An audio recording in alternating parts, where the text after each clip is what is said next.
Well, the US and its allies continue to urge Russia to maintain the ceasefire. In the last few hours, the leaders of Britain, France, Germany and Italy have held a conference call with President Putin. Well, joining me from Moscow is Ariel Cohen, a senior fellow at the Atlantic Council. He's also just had a meeting with the US ambassador to Moscow. Ariel Cohen, welcome to you. I mean, how serious do you believe Russia is about making sure that this ceasefire holds? I think Russia is very serious. President Putin shot his way to the negotiating table over Syria because Russia was out of the picture. It felt as a declining power. It didn't feel like it was an equal to the United States. And now, due to air power and missile strikes all the way from the Caspian into Syria, Russia is sitting as an equal to the United States while Europeans are taking a little bit of a back seat. And also Russia is bringing Iran to the table, which is absolutely necessary for any kind of a future arrangement over Syria that we thought for a while that President Assad is on the way out. And now it doesn't look like that as much anymore. Other than reasserting itself as a global power, do you get a sense of what Russia's strategy is for Syria?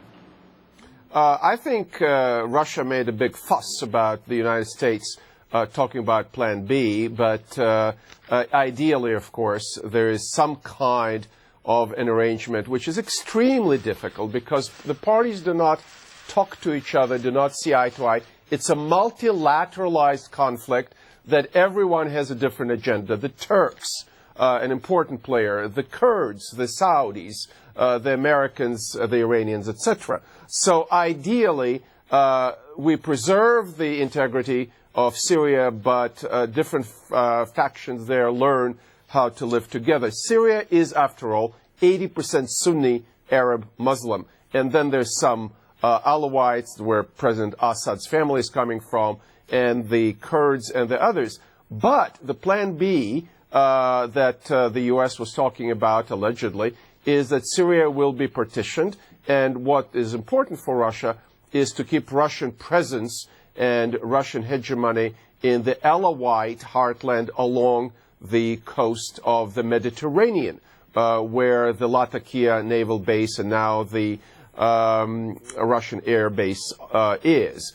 So Russia is playing both a geopolitical game in Syria as well as a broader game vis-à-vis the United States. And I'm wondering, inside Russia itself, I mean, does President Putin, you think, have to face any opposition to the operations in Syria as far as you can detect? Is he having to convince any skeptics at a high level, in the upper echelons of power, of what his strategy is? Well, the problem is in Moscow that nobody knows what the strategy is. Everybody gives high grades to Mr. Putin for being a tactician. However, in the long term, the Western coalition and the Arab Sunni coalition can bring 10 times as much air power in the skies over Syria than the Russian limited contingent of something like 40-plus airplanes is now. And I don't think Russia has the capacity to expand that aerial contingent and or put ground troops into Syria. Turkey, on the other hand, in the long range, has an on-the-ground ground forces dominance together with the Arab coalition that would include Qatar, Saudi Arabia, etc.